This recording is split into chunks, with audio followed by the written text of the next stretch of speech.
if you're just tuning in, I've seemed to have wound up in a bit of a pickle. Buried underneath the Mojave Desert in a steel box wasn't how I saw myself going out. But life is strange. You sound too relaxed to be buried alive, you might say to yourself. You're probably right. But if anyone should be anxious at what put me here, it should be you. Allow me to use my last moments of life to catch you up on what has happened. As a leg breaker for the mob, I've been on many strange assignments, but none as strange as this one. With a click, the lock was set. Mere seconds before that, they had shoved me in this box after they beat and broke me. Hard metal bit into my flesh, suspended in the air by steel chains attached at my wrists. Leather strips with glass shards whipped at my skin. The sound of screams filled the small, dark, dank room. Deep gashes down to the bone released blood at each strike. Clearly, I wasn't the only one to have been tortured here, as there were body parts littered along the cement.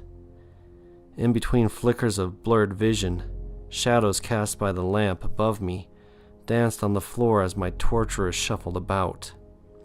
Cold salt water continuously showered over me, which caused each cut to cry out in pain. The rush of water was audible as it poured through the drain below me. Fish smell stunk the place up, which added to the intensity of my torment. Monsters 10 feet tall relished in my anguish. Their pock-marked skin festered with pus.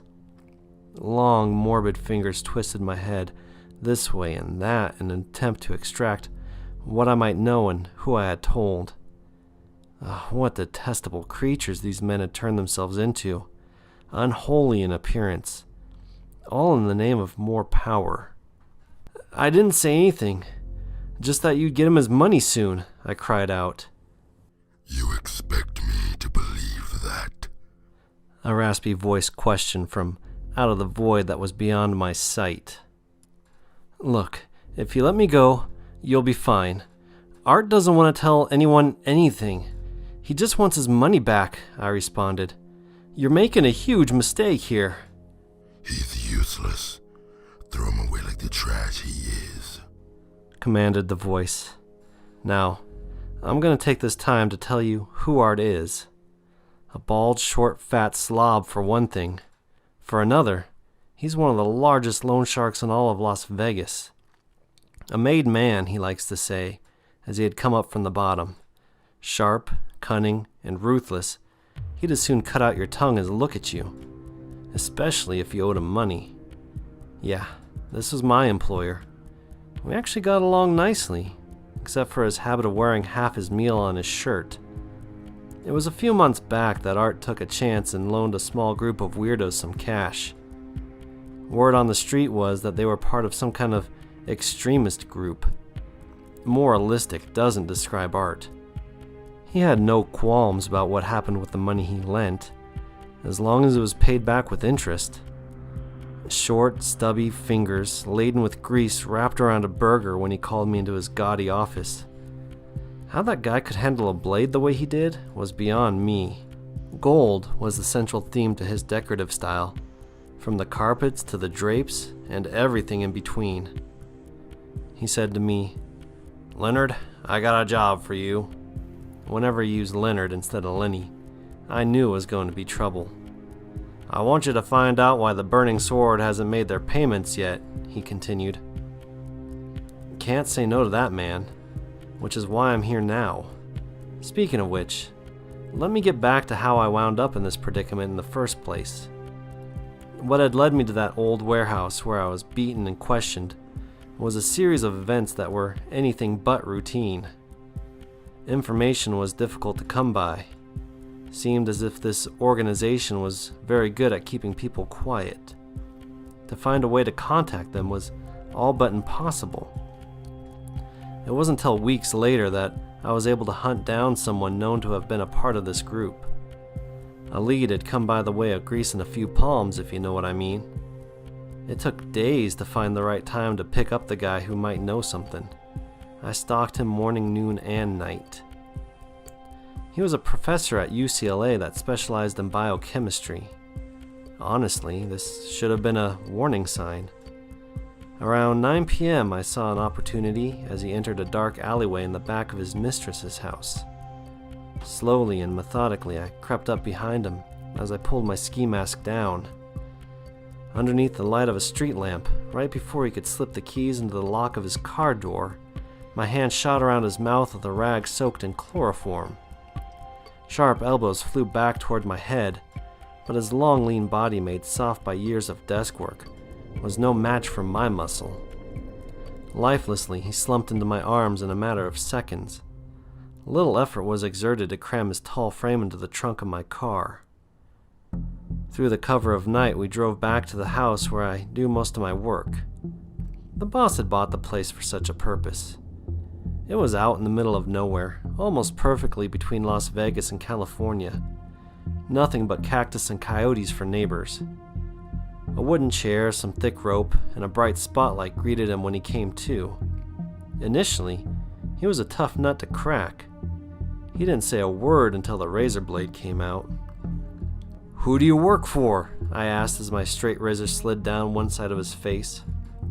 I wanted to be sure he was part of the right organization. "I'm a professor at UCLA," he replied with eyes wide as sweat beaded on his forehead. "Not what I meant," I continued as the blade now made its way to the other side of his gaunt mug. "I already know about your side job." "They'll kill me if I tell you," the professor replied. Sweat now dripped off of his long, pointy nose. "I'll kill you if you don't," was my response. The silver razor gleamed in the light as I began to make my cut. His screams rang through the empty basement and echoed against the concrete walls. "Your old lady and your side piece won't want anything to do with you once I carve you up like a jigsaw puzzle." The blade had only begun to bite into the pliable flesh of his right ear. All right, just for the love of God, stop. I'll talk." Funny what a little pain and the threat of lost pleasure will do to a man. "They operate out of an old warehouse back in California. Used to be a fish cannery down on the docks." He then went into more details and gave up the address. Guess he hadn't figured that he would have to die no matter what, he said. He had seen me and knew who I worked for. Behind him, in the back of the basement, there was a small cupboard that held guns. As I walked towards it to retrieve a weapon to finish him neatly, a knock on the door could be heard. 2 raps, a long pause, then another rap. "That's them, man. That's them. I'd know that knock anywhere," the professor cried out. "They know you got me. We're both as good as dead." "I got this," I told him while I grabbed a pistol. "You don't understand. They're monsters. I was paid to make them that way. They want to kill everyone. That gun won't work. They want to burn the world and resurrect Moloch." I had no clue what he was talking about. Last time I checked, there wasn't a man alive that could take a few shots from a .45 and walk away. I ran up the wooden stairs into the unfurnished parlor. Before I even reached the solid oak door, it burst into splinters.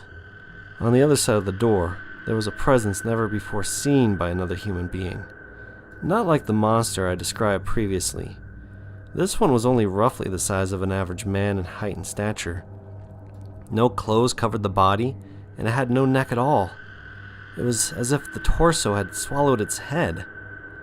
Flesh-colored arms covered in bony thorns hung down to the ground and whipped out with a ferociousness. The walls were obliterated by its touch. Dust and wood chips filled the room.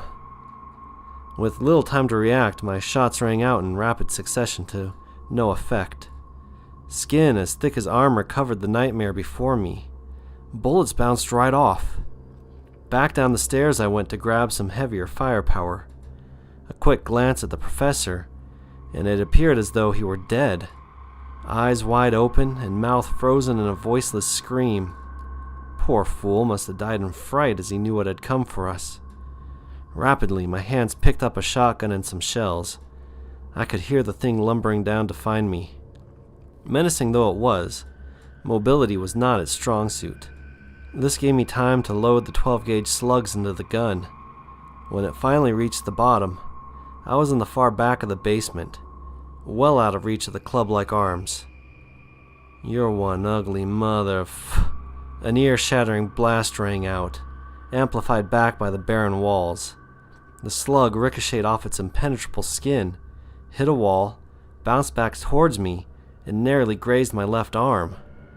With nothing left to do, I ran at the thing, shotgun held high into the air, prepared to hit it with all my might. At the last moment, a thought crossed my mind. Instead of hitting the creature, I threw the gun at it. This stunned the monster long enough for me to get around and go up the stairs. A loud scream of frustration pierced the night as I escaped out of the house and got into my car. Tires screeched on the blacktop as my vehicle peeled out of there. Breaths came in gasps from the recent flight for my life. With one hand, I dialed Art on my cell phone and told him everything I knew. He didn't care, however, and threatened to have me killed if I didn't finish the job. "I quit, you fat bastard," I yelled as I hung up the phone. A few hours later, I was back in Las Vegas, packing my things, ready to make that long trip away from there. Shirts, pants, some unmentionables were all thrown into a large green suitcase. And that's when I heard it. 2 raps on the door, followed by a pause, then a third rap. An exasperated sigh left my lips. Through a window on the 2nd floor, I made my escape. The luggage wouldn't be able to come with me. By the pool in the backyard, a man in a suit and tie greeted me. His black hair was slicked back. His tall, skeletal figure was outlined by the security lights on the far end of the property. Sunken cheeks on his face cast a long shadow across his sharp jawline. Kinda reminded me of, Vincent, what's his name from those old horror flicks. "Good evening, Mr. Vaughn," he said in an accent I couldn't place.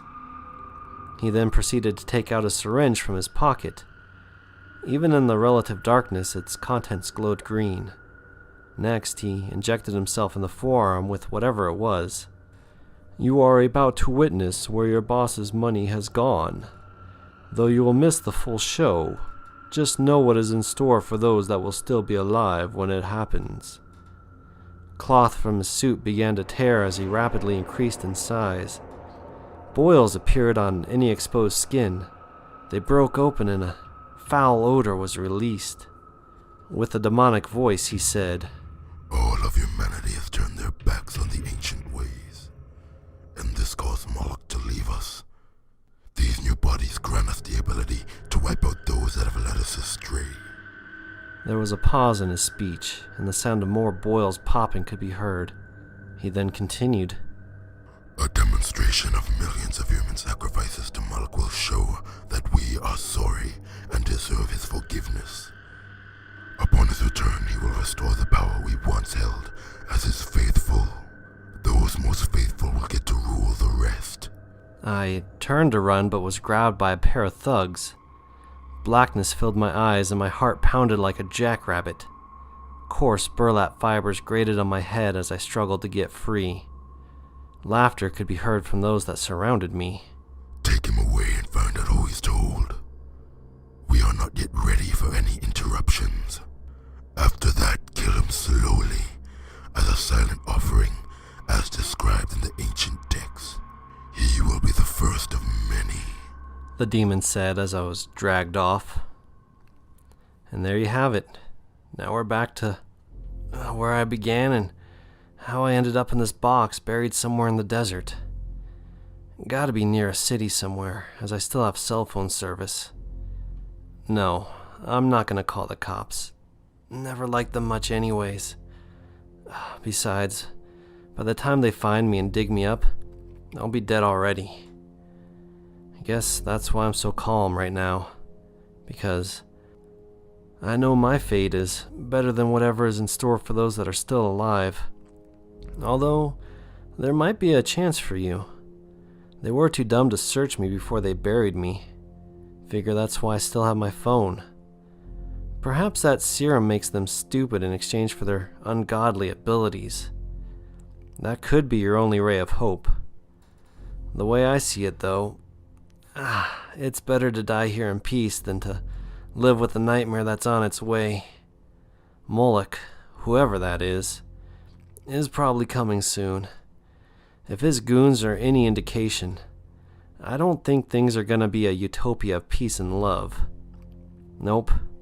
I'm just gonna post this and hope someone believes what I have to say. Perhaps it'll give them a head start to get ready for what is to come. Good luck. You're gonna need it. Thank you guys for watching, and don't forget to subscribe for more videos.